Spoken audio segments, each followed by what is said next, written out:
ওই তুই সিগারেট খাস? হ্যাঁ খাই।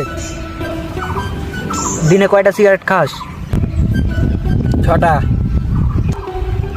একটা সিগারেটের দাম কত? 10 টাকা করে।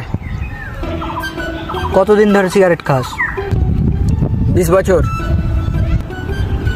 মানে তুই প্রতিদিন সিগারেটের পিছনে 60 টাকা খরচ করিস? আর এক বছরে 21,900 টাকা। তার মানে গত 20 বছরে তুই সিগারেটের পিছনে 4,31,000 টাকা খরচ করে ফেলেছিস। এটি টাকা তুই যদি ব্যাংকে জমাতি তাহলে ইন্টারেস্ট সহ তোর কাছে ভরপুর টাকা থাকতো।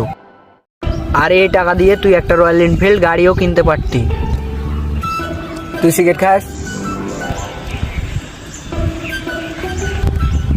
তোর গাড়ি কই?